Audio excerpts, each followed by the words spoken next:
ನೋಡಿ ಪ್ಯಾಲೇಸಲ್ಲಿ ಆಲ್ರೆಡಿ ಒಂದಿಷ್ಟು ಲೈಟಿಂಗ್ಸ್ ಹಾಕಿದ್ದಾರೆ. ಥೂ, ಅಣ್ಣ ಒಂದು ನಮಸ್ತೆ ಹೇಳ್ಬೇಕು. ನಾಮದು ನೀವು ಅರೆ ಒಳ್ಳೆ ರಮ್ ಕುಡ್ದಿರೋ ಕುದುರೆ ಥರ ಆಡಿಸ್ತಾನ ಗಾಡಿನ. ಈ ಥಾರ್ ತಗೊಂಡಿರೋದಕ್ಕೂ ಇವತ್ತು ಅವ್ರಿಗೆ ಫುಲ್ಲು ಯೂಸ್ ಆಯಿತು ಅನಿಸುತ್ತೆ. ವಿಡಿಯೋ ಮಾಡೋದಕ್ಕೆ ಏನೆಲ್ಲ ಸ್ಟಂಟ್ಸ್ ಮಾಡ್ತಾರೆ ನೋಡಿ. ನಿಮ್ಗೆ ಆಶ್ಚರ್ಯ ಆಗ್ಬೋದು ಈಗ ನಾನು ಈ ಮಾತನ್ನ ಹೇಳ್ತಿದ್ದೀನಿ ಅಂತ. ಮೈಸೂರು ದಸರಾ ವಿಶ್ವವಿಖ್ಯಾತಿ ಪಡೆದಿರೋದೇನೋ ನಿಜ, ಆದರೆ ಈ ದಸರಾನ ಅವರು ಬೇರೆ ಒಂದು ಡೈನಾಸ್ಟಿಯಿಂದ ನೋಡಿ ಅವರು ಇಲ್ಲಿ ಆಚರಿಸೋಕ್ಕೆ ಪ್ರಾರಂಭ ಮಾಡಿದ್ದು. ಆ ಡೈನಾಸ್ಟಿ ಯಾವುದು ಗೊತ್ತಾ ನಿಮಗೆ? ಸೊ ಮೈಸೂರಲ್ಲಿ ನೋಡೋಕೆ ಏನೇನಿದೆ ಅಂತ ಕೇಳಿದರೆ ನೀವು, ಮೈಸೂರು ಝೂ ಇದೆ, ಮೈಸೂರು ಪ್ಯಾಲೇಸ್ ಇದೆ, ಚಾಮುಂಡಿ ಬೆಟ್ಟ ಇದೆ, ಕನ್ನಂಬಾಡಿ ಕಟ್ಟೆ ಇದೆ, ಹಾಗೆ ನಿಮಗೋಸ್ಕರ ಒಂದು ಸಾಂಗ್ ಇದೆ. ಕೂರಕ್ಕು ಕಳ್ಳಿಕೆರೆ ತೇಲಕ್ಕ ರಂಜಿಕೆರೆ, ಚಾಮುಂಡಿ ಬೆಟ್ಟ ಇದೆ, ಕನ್ನಂಬಾಡಿ ಕಟ್ಟೆ ಇದೆ, ಲವ್ವಿಗೆ ನಮ್ಮ ಲವ್ವಿಗೆ. ಹಾಯ್ ಹಲೋ ಎಲ್ಲರಿಗೂ ನಮಸ್ಕಾರ, welcome back to my channel. ಇವತ್ತು ನಾವು ಈ ವ್ಲಾಗಲ್ಲಿ ಮೈಸೂರಿಗೆ ಹೋಗ್ತಾ ಇದ್ದೀವಿ. ಆಲ್ ಆಫ್ ಸಡನ್ ಇದು ಪ್ಲ್ಯಾನ್ ಆಯಿತು ಟ್ರಿಪ್ಪು. ಜಸ್ಟ್ ಒಂದು ಕಾಫಿ ಅಂತ ಫ್ರೆಂಡ್ಸ್ ಆಚೆ ಕರೆದಿದ್ರು, ಹೋಗಿ ಹಾಗೆ ಮಾತಾಡ್ಕೊಂಡು ಕೂತ್ಕೊಂಡಿದ್ವಿ. ಯಾಕೆ ನಾವು ಮೈಸೂರಿಗೆ ಹೋಗಬಾರ್ದು ಅಂತ ಅನ್ನಿಸ್ತು. ದಸರಾ ಆಗಿರೋ ಕಾರಣ ಇನ್ನೂ ಲೈಟಿಂಗ್ಸ್ ಎಲ್ಲ ಹಾಗೆ ಇರುತ್ತೆ, ಸಿಟಿ ನೋಡೋದಕ್ಕೆ ತುಂಬ ಚೆನ್ನಾಗಿರುತ್ತೆ, ಸಾಂಸ್ಕೃತಿಕ ನಾಡು ನಮ್ಮ ಮೈಸೂರು. ಸೊ ಬನ್ನಿ ಹೋಗಿ ನೋಡೋಣ ಹೇಗಿದೆ ಮೈಸೂರು ಅಂತ. ಈ ಆಟೋದಿಂದ ನೋಡಿ ಲೈನು ಎಷ್ಟು ಚೆನ್ನಾಗಿದೆ. ಇಲ್ಲಿಯ ಅನ್ನ ತಿನ್ನುವ ಮುನ್ನ ಕಲಿ ಕನ್ನಡವ ತುಂಬ ಚೆನ್ನಾಗಿ ಹಾಕ್ಸಿದ್ದಾರೆ. ಇಲ್ಲೇ ಕೆಲಸ ಮಾಡಿಕೊಂಡು 10-15 ವರ್ಷದಿಂದ ಸೆಟಲ್ ಆಗಿರೋ ಎಷ್ಟೋ ಜನರು ಇವತ್ತಿನವರೆಗೂ ಕನ್ನಡ ಕಲ್ತಿಲ್ಲ. ಯಾಕಂದರೆ ನಾವು ಕನ್ನಡದವರು ಅವ್ರ ಭಾಷೆದಲ್ಲೇ ಮಾತಾಡ್ಬಿಡ್ತೀವಿ, ಅದಕ್ಕೆ ಅವ್ರು ಕಲಿಯಲ್ಲ. ನೋಡಿ ಇಷ್ಟೊಂದು ರೋಡ್ ಟ್ಯಾಕ್ಸ್ ಕೊಡ್ತೀವಿ ಟೂ ವೀಲರ್ಸಿಗೆ, ಆ ಥರ ಒಂದು ಒಳ್ಳೆ ಕ್ವಾಲಿಟಿ ರೋಡ್ಸಲ್ಲಿ ಹೋಗೋದಕ್ಕೆ ಅಲೌಡ್ ಇಲ್ಲ. One of the most dangerous, maybe due to speed ಅಂತ ಇರ್ಬೋದು, ಬಟ್ ಸ್ಪೀಡಾಗಿ ಹೋಗೋದಕ್ಕೆ ಅಂತಲೇ ಈ ಹೈವೇ ಹಾಕಿರೋದು, ಸ್ಪೀಡಾಗಿ ಹೋಗದೆ ಇರೋದಕ್ಕಲ್ಲ. ಈಗ ನೋಡಿ ಹಿಂದ್ಗಡೆ ಸರ್ವಿಸ್ ರೋಡಲ್ಲಿ ಈ ಲೆವೆಲಿಗೆ ಫಾಸ್ಟಾಗಿ ಈ ಬಸ್ನ ಹೊಡ್ಕೊಂಡು ಹೋಗ್ತಾ ಇದ್ದಾನೆ. ಫ್ರ್ಯಾಕ್ಷನ್ ಆಫ್ ಸೆಕೆಂಡಲ್ಲಿ ಏನೋ ಒಂದು ಅಡ್ಡ ಬರ್ಬೋದು. ಈ ಸರ್ವಿಸ್ ರೋಡ್ ಹೇಳೋಕ್ಕಾಗಲ್ಲ. ಈಗ ಅಪೋಸಿಟ್ ವೇ ಅಲ್ಲೂ ಯಾರಾದರೂ ಬರ್ತಾ ಇರ್ತಾರೆ, ಇಷ್ಟೊಂದು ಸ್ಪೀಡಾಗಿ ಹೋಗೋ ಅವಶ್ಯಕತೆ ಬೇಕಾ ಅಂತ. 240 ಆಯಿತು, ಇನ್ನು ರಾಮನಗರದಲ್ಲೇ ಇದ್ದೀವಿ. ಮಿಸ್ ಆಗಿರೋ ಒಬ್ಬ ರೈಡರ್ ಅಂತ ಹೇಳಿದ್ನಲ್ಲ ಸುನಿಲ್ ಅಂತ, ಅವರು ಬಂದರು. Flash back. ನನ್ನ ಫ್ರೆಂಡ್ ವೆಯ್ಟ್ ಮಾಡ್ತಿದ್ದ ನನಗೆ. ಆರಾಮ್ ಮಾಮ್ಸ್. ನನ್ನ ಫ್ರೆಂಡ್ ಒಬ್ಬ ನನ್ನ ಹಿಂದೆ ಫಾಲೋ ಮಾಡು ಅಂತ ಹೇಳಿದ್ದೆ, ಬಟ್ ಅವ್ರು ಲೊಕೇಶನ್ ಹಾಕೊಂಡ್ಬಿಟ್ಟು ಲೊಕೇಶನಲ್ಲಿ ಮೈಸೂರು ಅಂತ ಹಾಕಿದರೆ ಅದು ನಿಮ್ಗೆ ಈ ಹೈವೇ ಪ್ರಿಫರ್ ಮಾಡಲ್ಲ ಗೂಗಲ್ ಮ್ಯಾಪ್ಸಲ್ಲಿ. ಅದು ಆರೋರಲ್ಲಿ ಕನಕಪುರ ರೋಡಿಗೆ ಕರ್ಕೊಂಡು ಹೋಗ್ಬಿಡುತ್ತೆ. ಸೊ ಅವ್ರು ಹಂಗೆ ಹೊರಟೋಗ್ಬಿಟ್ಟಿದ್ದಾರೆ. ನಾನು ಮತ್ತು ಗೋಕುಲ್ ಅಂತ ಇಬ್ಬರು ಈ ರಾಮನಗರ ಹೈವೇಯಲ್ಲಿ ಹೋಗ್ತಾ ಇದ್ದೀವಿ, ರಾಮನಗರ ಮೈಸೂರು ಹೈವೇಲಿ. ಸೊ ಅವ್ರಿಗೆ ವೆಯ್ಟ್ ಮಾಡಬೇಕೀಗ ನಾವು ರಾಮನಗರದಲ್ಲಿ. End of flashback. So guys, ನಾವು ಮೈಸೂರಿಗೆ ಹೋಗೋಕ್ಕಿಂತ ಮುಂಚೆ ಮೈಸೂರು ದಸರಾದ ಬಗ್ಗೆ ಒಂದಿಷ್ಟು ಫ್ಯಾಕ್ಟ್ಸ್ ಇದೆ, ಅದನ್ನ ತಿಳ್ಕೊಳ್ಳೋಣ.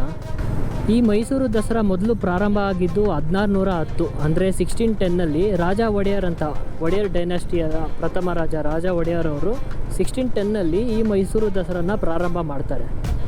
ನಿಮ್ಗೆ ಆಶ್ಚರ್ಯ ಆಗ್ಬೋದು ಈಗ ನಾನು ಈ ಮಾತನ್ನ ಹೇಳ್ತಿದ್ದೀನಿ ಅಂತ. ಮೈಸೂರು ದಸರಾ ವಿಶ್ವವಿಖ್ಯಾತಿ ಪಡೆದಿರೋದೇನೋ ನಿಜ, ಅಂದರೆ ವರ್ಲ್ಡ್ ಫೇಮಸ್ ಆಗಿರೋದೇನೋ ನಿಜ, ಆದರೆ ಈ ದಸರಾನ ಅವರು ಬೇರೆ ಒಂದು ಡೈನಾಸ್ಟಿಯಿಂದ ನೋಡಿ ಅವರು ಇಲ್ಲಿ ಆಚರಿಸೋಕ್ಕೆ ಪ್ರಾರಂಭ ಮಾಡಿದ್ದು. ಆ ಡೈನಾಸ್ಟಿ ಯಾವುದು ಗೊತ್ತಾ ನಿಮಗೆ? ಅದೂ ಅಷ್ಟೇ, ಮೈಸೂರು ದಸರಾ ವಿಶ್ವವಿಖ್ಯಾತಿ ಹೆಂಗೆ ಪಡೆದಿದ್ದೇನೋ, ವರ್ಲ್ಡ್ ಫೇಮಸ್ ಹೆಂಗಿದೆನೋ, ಆ ಡೈನಾಸ್ಟಿ ಕೂಡ ಅಷ್ಟೇ ವರ್ಲ್ಡ್ ಫೇಮಸ್ ಆಗಿರೋದು. ಯುನೆಸ್ಕೋ ಹೆರಿಟೇಜ್ ಸೈಟಲ್ಲಿ ಅದೂ ಒಂದಾಗಿದೆ. ಇಟ್ಸ್ ನನ್ ಅದರ್ ದೆನ್ ಹಂಪಿ, ವಿಜಯನಗರ ಸಾಮ್ರಾಜ್ಯ. ವಿಜಯನಗರ ಸಾಮ್ರಾಜ್ಯದಲ್ಲಿ ಮೊದಲು ದಸರಾನ ವಿಜೃಂಭಣೆಯಿಂದ ಆಚರಿಸ್ತಾ ಇದ್ದರು. ಅದನ್ನು ನೋಡಿದಂಥ ಒಡೆಯರ್ ಡೈನಾಸ್ಟಿಯವರು ಇದನ್ನು ನಾವು ನಮ್ಮ ರಾಜ್ಯದಲ್ಲಿನೂ ಆಚರಣೆ ಮಾಡೋಣ ಅಂತ ಮೈಸೂರು ರಾಜ, ಮೊದಲನೇ ರಾಜ ಒಡೆಯರ್ ಅವರು 1610ನಲ್ಲಿ ಮೈಸೂರು ದಸರಾನ ಪ್ರಾರಂಭ ಮಾಡ್ತಾರೆ. ಇನ್ನೂ ಒಂದು ಫ್ಯಾಕ್ಟ್ ಹೇಳಬೇಕು ಅಂದರೆ, ಮೈಸೂರು ದಸರಾ ಮೊದಲು ಪ್ರಾರಂಭವಾಗಿದ್ದು ಮೈಸೂರಲ್ಲ, ಅದು ಶ್ರೀರಂಗಪಟ್ಟಣದಲ್ಲಿ ಮೊದಲು ಅದನ್ನು ಆಚರಣೆ ಮಾಡಿದ್ದು. ಮೈಸೂರು ರಾಜಧಾನಿ ಆದಮೇಲೆ ಮೈಸೂರಲ್ಲಿ ದಸರಾನ ಆಚರಣೆ ಮಾಡೋದಕ್ಕೆ ಸ್ಟಾರ್ಟ್ ಮಾಡ್ತಾರೆ. ಸೊ ಅಲ್ಲಿಂದ ಅದು ಮೈಸೂರು ದಸರಾ ಅಂತ ಫೇಮಸ್ ಆಗುತ್ತೆ. ಅಂದ ಹಾಗೆ ಮೈಸೂರಿನ ಮೂಲ ಹೆಸರು ಬಂದುಬಿಟ್ಟು ಮಹೀಶೂರ ಅಂತ. ಮಹೀಶೂರನ ಕಾಲಕ್ರಮೇಣ ಎಲ್ಲರೂ ಅದನ್ನು ಚೇಂಜ್ ಮಾಡಿ ಈಗ ಅದು ಮೈಸೂರು ಅಂತ ಆಗಿಬಿಟ್ಟಿದೆ. ಅದರ ಮೂಲ ಹೆಸರು ಬಂದು ಮಹೀಶೂರ ಅಂತ. ಮಹೀಶೂರ ಅಂತ ಯಾಕೆ ಹೆಸರು ಬಂತು ಅಂದರೆ, ಮಹಿಷ ಅನ್ನೋ ಒಬ್ಬ ರಾಕ್ಷಸನ ಚಾಮುಂಡಿ ತಾಯಿ ಮಹಿಷಾಸುರನ ಸಂಹಾರ ಮಾಡಿದ ಊರೇ ಮಹೀಶೂರ. ಆ ಮಹೀಶೂರನೇ ಇವತ್ತಿನ ಮೈಸೂರು. ಸೊ ಅಧರ್ಮದ ಮೇಲೆ ಧರ್ಮ ಗೆದ್ದಾಗ ವಿಜಯದಶಮಿನ ಆಚರಣೆ ಮಾಡ್ತಾರೆ. ವಿಜಯದಶಮಿ ಅಂದರೆ ಈಗಿನ ದಸರಾ. ಈ ದಸರಾನ ಪ್ರಾರಂಭ ಮಾಡೋದಕ್ಕೆ, ಆಚರಣೆ ಮಾಡೋದಕ್ಕೆ ಇದೇ ಮೂಲ ಕಾರಣ. ಮತ್ತು ಈಗಿನ ದಸರಾ ಅಂತ ಹೇಳೋದಾದರೆ ಎಲ್ಲ ನೀವು ನೋಡಿರ್ಬೋದು, ಮೈಸೂರು ಲೈಟಿಂಗ್ಸ್ ಹಾಕಿರ್ತಾರೆ. ಪ್ಯಾಲೇಸಿಗೆ 90,000 ಲೈಟ್ಸ್ ಹಾಕಿರ್ತಾರೆ. ಅದು ನೋಡೋದಕ್ಕೆ ನಿಜವಾಗ್ಲೂ ತುಂಬಾ ಚೆನ್ನಾಗಿರುತ್ತೆ. ಯಾರ್ಯಾರು ಮೈಸೂರು ದಸರಾ ನೋಡಿಲ್ಲ ಇದುವರೆಗೂ, ಅಟ್ಲೀಸ್ಟ್ ಒಂದ್ಸಾದ್ರೂ ಬಂದು ನೋಡಿ. ಬಟ್ ಇವಾಗೆಲ್ಲ ಕ್ರೌಡ್ ಮ್ಯಾನೇಜ್ಮೆಂಟ್ ಅನ್ನೋದು ತುಂಬ ಇಂಪಾರ್ಟೆಂಟು. ಅದೆಷ್ಟೋ ಸರಿ ನಾನು 2 ಸಾರಿ ಮೈಸೂರು ದಸರಾಗೆ ಹೋಗಿದ್ದೀನಿ. ಹೋದಾಗೆಲ್ಲ ನೋಡ್ತೀನಿ, ಆ ಜಂಬೂ ಸವಾರಿ ಏನಿರುತ್ತಲ್ವ, ಜಂಬೂ ಸವಾರಿ ಮುಗಿದ ತಕ್ಷಣ ನುಗ್ಗಲು ಉಂಟು ಮಾಡ್ತಾರೆ. ಒಂದಿಷ್ಟು ಕಿಡಿಗೇಡಿಗಳು ಅದಕ್ಕಂತಲೇ ಬಂದಿರ್ತಾರೆ, ತಳ್ಳಾಡೋದಕ್ಕಂತಲೇ ಬಂದುಬಿಟ್ಟಿರ್ತಾರೆ. ಅಂಥವ್ರಿಂದ ಸ್ವಲ್ಪ ಹುಷಾರಾಗಿರಬೇಕು. ಏನು ಮಾಡೋಕ್ಕಾಗಲ್ಲ.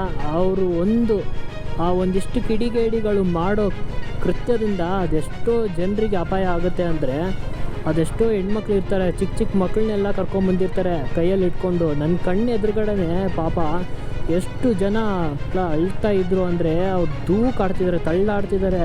ಏನು ಮಾಡೋಕ್ಕಾಗಲ್ಲ, ಅಷ್ಟು ಕ್ರೌಡ್ ಇರುತ್ತೆ. ಸೊ ಮೈಸೂರು ದಸರಾಗೆ ಬರೋದು ಓಕೆ, ಬಟ್ ನೀವು ಸೇಫಾಗಿರೋ ಒಂದು ಜಾಗ ನೋಡಿಕೊಂಡು ನಿಂತ್ಕೊಂಡು ಅಂಬಾರಿ ಜಂಬೂ ಸವಾರಿನ ನೋಡಿ. ನಿಮ್ಮ ಸೇಫ್ಟಿ ನಿಮಗೆ ಫಸ್ಟ್ ಪ್ರಿಯಾರಿಟಿ ಆಗಿರಬೇಕು.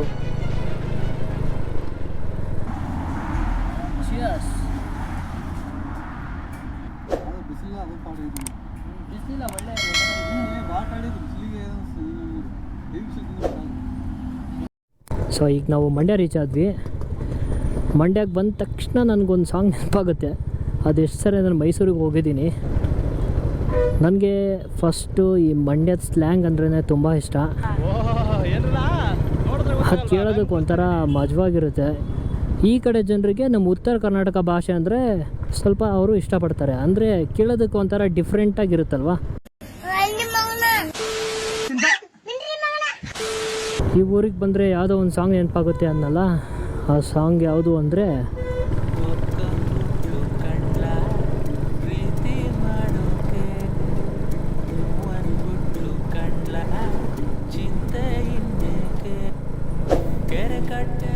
ಇದೇ ಸಾಂಗ್ ಪ್ರತಿ ಸಾರಿ ಮಂಡ್ಯಕ್ಕೆ ಬಂದಾಗೆಲ್ಲ ತಲೆಯಲ್ಲಿ ಬರ್ತಾನೇ ಇರುತ್ತೆ.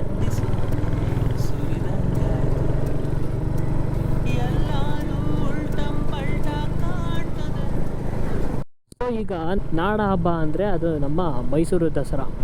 ಈ ನಾಡ ಹಬ್ಬ ಅಂತ ಯಾಕೆ ಕರೀತಾರೆ ಅಂದರೆ, ಇದನ್ನು ನಮ್ಮ ರಾಜ್ಯದ ಜನತೆಯನ್ನು ಒಗ್ಗೂಡಿಸುತ್ತೆ. ಈಗ ಉತ್ತರ ಕರ್ನಾಟಕ ಆಗಿರ್ಬೋದು, ದಕ್ಷಿಣ ಕರ್ನಾಟಕ ಆಗಿರ್ಬೋದು, ಕರ್ನಾಟಕದ ಮೂಲೆ ಮೂಲೆಯಲ್ಲಿರೋ ಜನರು ಇವತ್ತು ದಸರನ್ನ ಆಚರಣೆ ಮಾಡ್ತಾರೆ. ಸೊ ಇದೆಲ್ಲರೂ ಒಗ್ಗೂಡಿಸುತ್ತೆ. ನೋಡಿ, ಮೊದಲು ಇದನ್ನು ನಮ್ಮ ವಿಜಯನಗರ ಸಾಮ್ರಾಜ್ಯದಲ್ಲಿ ಆಚರಣೆ ಮಾಡುತ್ತಿದ್ದಂಥ ದಸರಾನ ಒಡೆಯರ ಆಡಳಿತದಲ್ಲಿರೋ ಮೈಸೂರು ಇವತ್ತಿನವರೆಗೂ ಆ ದಸರಾನ ಕಂಟಿನ್ಯೂ ಮಾಡ್ಕೊಂಡು ಬಂದಿದೆ. ಬಟ್ ಇದು ಮೊದಲು ಸ್ಟಾರ್ಟ್ ಆಗಿದ್ದಲ್ಲಿ ನಮ್ಮ ಉತ್ತರ ಕರ್ನಾಟಕದಲ್ಲಿ. ಅದನ್ನು ನೋಡಿಕೊಂಡು it was an example for Wodeyar dynasty to start Dasara. ನಾನು ಹಿಂದೆ ಒಂದು ವ್ಲಾಗ್ ಹಾಕಿದ್ದೀನಿ. ಪೆನುಕೊಂಡ ಹೋಗಿದ್ದೆ ನಾನು. ಪೆನುಕೊಂಡ ಬಗ್ಗೆ ಒಂದು ವ್ಲಾಗ್ ಮಾಡಿ ಹಾಕಿದ್ದೀನಿ. ಅದರಲ್ಲಿ ಒಂದಿಷ್ಟು ಇದೇ ಥರದ ಫ್ಯಾಕ್ಟ್ಸ್ ಹೇಳಿದ್ದೀನಿ ವಿಜಯನಗರ ಸಾಮ್ರಾಜ್ಯದ ಬಗ್ಗೆ. ಮತ್ತು ಆ ಪೆನುಕೊಂಡ ವಿಜಯನಗರದ 2ನೇ ರಾಜಧಾನಿ ಆಗಿತ್ತು. ಆದರೆ ಮೊದಲನೇ ರಾಜಧಾನಿ ಹಂಪಿ, ಇದು 2ನೇದು. ಸೊ ಈ ಥರದೊಂದಿಷ್ಟು ಫ್ಯಾಕ್ಟ್ಸ್ ಅದರಲ್ಲೂ ಹೇಳಿದ್ದೀನಿ. ನಿಮಗೆ ಈ ವಿಡಿಯೋ ತುಂಬ ಇಷ್ಟ ಆದರೆ ಅದನ್ನು ಹೋಗಿ ನೋಡಿ. ನಿಮ್ಗೆ ನಾನು ಹೇಳೋ ಒಂದಿಷ್ಟು ಫ್ಯಾಕ್ಟ್ಸ್ ಆಗಿರ್ಬೋದು, ನಿಮಗೂ ಇಷ್ಟ ಆಗ್ಬೋದು. ಸೊ ನಮ್ಮ ಮೈಸೂರು ಅರಮನೆ ಬಂದು ಭಾರತದಲ್ಲಿ 2nd most visited tourist place after Taj Mahal. ಅಂದರೆ ತಾಜ್ ಮಹಲ್ನ ನೋಡೋಕೆ ಹೋಗ್ತಾರಲ್ವ ಜನ, ಅದು ನಮ್ಮ ಭಾರತದ ಮೊದಲನೇ ಮೋಸ್ಟ್ ವ್ಯೂಡ್ ಟೂರಿಸ್ಟ್ ಪ್ಲೇಸ್ ಆಗಿರುತ್ತೆ. ಆದರೆ ಅದರ ರೈಟ್ ನೆಕ್ಸ್ಟ್ ಅಂದರೆ 2nd ಪ್ಲೇಸಲ್ಲಿ ನಮ್ಮ ಮೈಸೂರು ಪ್ಯಾಲೇಸ್ ಕೂಡ ಇದೆ. ಇದು most number of tourist place, visited tourist place ಅಲ್ಲಿ 2nd ಬರುತ್ತೆ. ಹಾಗೆ ನಮ್ಮ ಏಷ್ಯಾದಲ್ಲೇ 2nd largest church saint Philomena church, ಇದು ಏಷ್ಯಾದಲ್ಲೇ 2nd ಲಾರ್ಜೆಸ್ಟ್ ಚರ್ಚ್ ಆಗಿರುತ್ತೆ. ಶ್ರೀರಂಗಪಟ್ಟಣ ರೀಚ್ ಆದ್ವಿ. ಇಲ್ಲಿಂದ ತುಂಬಾ ಹತ್ತಿರ ಮೈಸೂರು. ಎಕ್ಸಾಕ್ಟ್ಲಿ ಲೈಟಿಂಗ್ ಸ್ಟಾರ್ಟ್ ಆಗೋ ಟೈಮಲ್ಲಿ ಮೈಸೂರಿಗೆ ನಾವು ಎಂಟರ್ ಆಗ್ತೀವಿ ಅಂತ ನನಗೆ ಅನಿಸ್ತಾ ಇದೆ. ನನ್ನ ಮೇಲೆ ಆಣೆ ಇಟ್ಟಿರು, ನನ್ನ ಮೇಲೆ ಆಣೆ ಇಟ್ಟಿರು.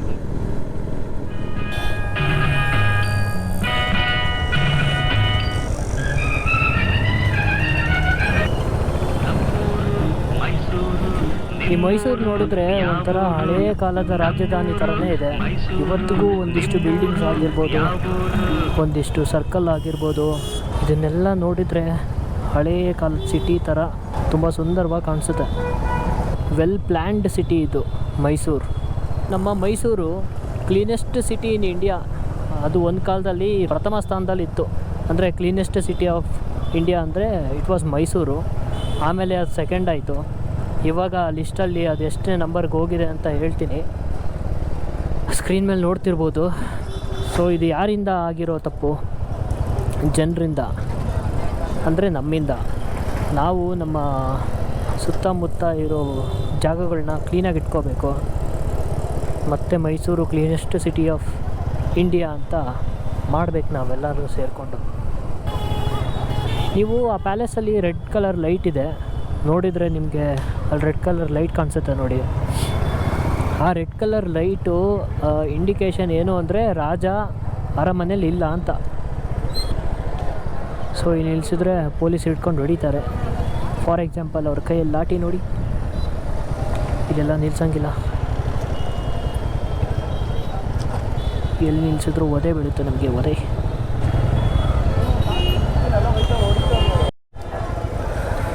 ಫುಲ್ ಜಾಮರ್ ಹಾಕ್ಬಿಟ್ಟಿದ್ದಾರೆ. ಇಂಟರ್ನೆಟ್ಟೇ ವರ್ಕ್ ಆಗ್ತಿಲ್ಲ. ಆಮೇಲೆ ಹೆವಿ ಟ್ರಾಫಿಕ್ ಬೇರೆ. ಇಲ್ಲಿ ಬೇರೆ ಸಿಗ್ನಲ್ಸ್ ಇಲ್ಲ, ಏನೂ ಇಲ್ಲ. ಜಸ್ಟ್ ಈಸಿಯಾಗಿ ಕ್ರಾಸ್ ಮಾಡಿ ಅಂತ ಬಿಟ್ಬಿಟ್ಟಿದ್ದಾರೆ. ಲೈಟ್ಸ್ ಆನ್ ಆಯಿತು. ಶಾರ್ಪ್ 7 o'clockಗೆ ಲೈಟ್ಸ್ ಆನ್ ಮಾಡ್ತಾರೆ. ಆದರೆ ಟ್ರಾಫಿಕ್ ಮಾತ್ರ ತುಂಬಾ ಇದೆ ನೋಡಿ. ಹಂಗೂ ಹಿಂಗೂ ಮಾಡಿಕೊಂಡು ಸ್ವಲ್ಪ ಟ್ರಾಫಿಕಲ್ಲಿ ಮುಂದೆ ಬಂದಾಯಿತು. ಲೈಟಿಂಗ್ಸ್ ನೋಡೋಣ ಅಂತ ಬಂದರೆ ಯಾವನ್ ಗುರುತು ಅರೆ,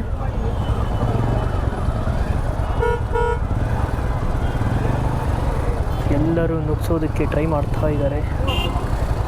ಅದರಲ್ಲಿ ಇವನಂತೂ ಅವಾಗಿಂದ ಎತ್ತಿದ ಕೈ. ಅರೆ ಅರೆ, ಒಳ್ಳೆ ರಮ್ ಕುಡ್ದಿರೋ ಕುದುರೆ ಥರ ಆಡಿಸ್ತಾವನ ಗಾಡಿನ. ಸೊ ನಾವು ಆ ಕಡೆ ಸೈಡಿಂದ ಬಂದ್ವಿ. ಆ ಕಡೆ ಸೈಡಿಂದ ಈ ಕಡೆ ಸೈಡ್ ಬರೋದಕ್ಕೆ 1 hour ಆಯಿತು. ಯಾಕಂದರೆ ಮಿಡ್ಲಲ್ಲಿ ಬ್ಯಾರಿಕೇಡ್ ಹಾಕ್ಬಿಟ್ಟಿದ್ದಾರೆ ನೋಡಿ. ಅಲ್ಲಿ ಟ್ರಾಫಿಕ್ನ ಡೈವರ್ಟ್ ಮಾಡೋದಕ್ಕೆ ಇಷ್ಟೆಲ್ಲ ಮಾಡಿರೋದು. ಒಂದು 1.5 hour ಇಂಪಾಸಿಬಲ್ ಅನಿಸ್ಬಿಡ್ತು ನನಗೆ.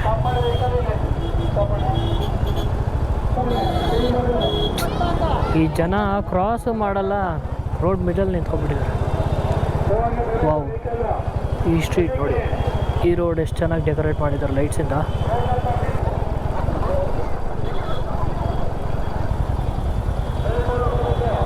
ಸನ್ ರೂಫ್ ಇರೋ ಕಾರವರು ಆರಾಮಾಗಿ ಸನ್ ರೂಫಲ್ಲಿ ನಿಂತ್ಕೊಂಡು ನೋಡ್ತಾ ಇದ್ದಾರೆ.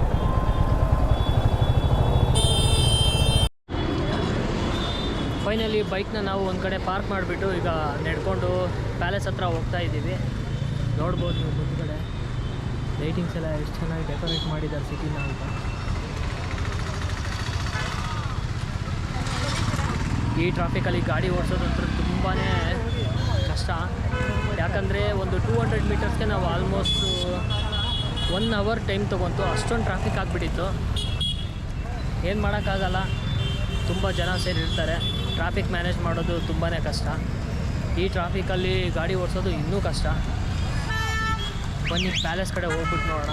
ಲೈಟಿಂಗ್ಸ್ ಹಾಕಿರ್ತಾರೆ, ನಿಮಗೆ ಲೈಟಿಂಗ್ಸಲ್ಲಿ ಮೈಸೂರು ಪ್ಯಾಲೇಸ್ ಯಾವ ಥರ ಕಾಣಿಸುತ್ತೆ ಅಂತ ತೋರಿಸ್ತೀನಿ. ಗಾಂಧೀಜಿ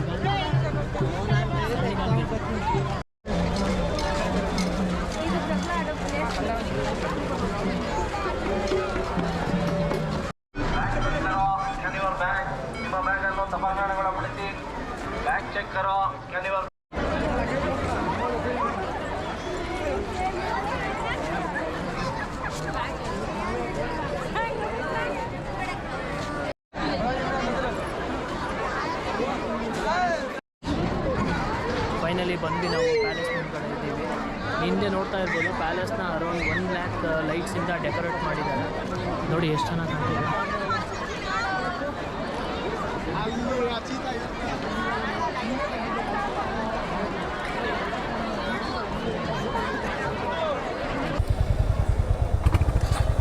ಈಗ ಟೈಮು ಸುಮಾರು 9:30 ಆಗಿದೆ.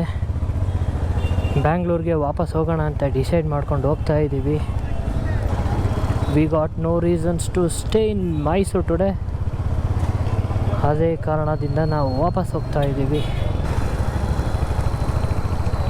ಕಂಪ್ಲೀಟ್ ಸಿಟಿನ ಅಂದರೆ ಮೇನ್ ಏರಿಯಾಸ್ನೆಲ್ಲ ಈ ಥರ ಲೈಟ್ಸಿಂದ ಫುಲ್ ಡೆಕೋರೇಟ್ ಮಾಡಿರ್ತಾರೆ. ನೈಟ್ ಟೈಮಲ್ಲಿ ಬಂದರೆ ನಿಮಗೆ ನೋಡೋದಕ್ಕೆ ತುಂಬಾ ಚೆನ್ನಾಗಿ ಅನಿಸುತ್ತೆ.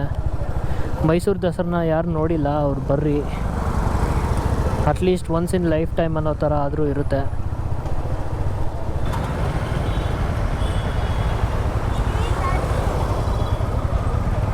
ಸಖತ್ತಾಗಿದೆ ಈ ಲೈಟ್ಸ್ ಮಾತ್ರ. ಅಯ್ಯೋ, ವಿಡಿಯೋ ಮಾಡೋದಕ್ಕೆ ಏನೆಲ್ಲ ಸ್ಟಂಟ್ಸ್ ಮಾಡ್ತಾರೆ ನೋಡಿ. ಬಟ್ ಆ ಥರ ಸ್ಟಂಟ್ಸ್ ಮಾಡಬೇಕಾದ್ರೆ ಹುಷಾರಾಗಿರ್ರಿ. ಮುಖ ಎಲ್ಲ ಬಾಡಿ ಎಲ್ಲ ಆಚೆ ಹಾಕ್ಬಿಟ್ಟಿದ್ದಾರೆ ವಿಂಡೋಯಿಂದ. ವಿಡಿಯೋ ಮಾಡೋದಕ್ಕೆ ಹೋಗಿ ನಿಮ್ಗೇನಾದರೂ ಅಪಾಯ ಮಾಡ್ಕೋಬೇಡಿ ಅಷ್ಟೇ. ಈಗ ಟೈಮ್ 10:40 ಆಗಿದೆ. ಮತ್ತೆ ಮುಂದೆ ಎಲ್ಲಾದರೂ ಒಂದು ಊಟಕ್ಕೆ ಸ್ಟಾಪ್ ಮಾಡ್ತೀವಿ. ಮಾಡಿಬಿಟ್ಟು ಡೈರೆಕ್ಟಾಗಿ ಬ್ಯಾಂಗ್ಳೂರು ರೀಚ್ ಆಗ್ತೀವಿ. ಸೊ ಇವತ್ತಿನ ವ್ಲಾಗ್ ಇದಾಗಿತ್ತು ಗೈಸ್. ಈ ವ್ಲಾಗ್ ನಿಮ್ಗೆ ಇಷ್ಟ ಆಗಿದ್ದರೆ ಲೈಕ್ ಮಾಡಿ, ಶೇರ್ ಮಾಡಿ ಹಾಗೂ ಸಬ್ಸ್ಕ್ರೈಬ್ ಮಾಡ್ಕೊಳ್ಳಿ. ಮತ್ತು ಮುಂದಿನ ವ್ಲಾಗಲ್ಲಿ ಸಿಗೋಣ. ಟಿಲ್ ದೆನ್ ಟೇಕ್ ಕೇರ್, ಬಾಯ್ ಬಾಯ್.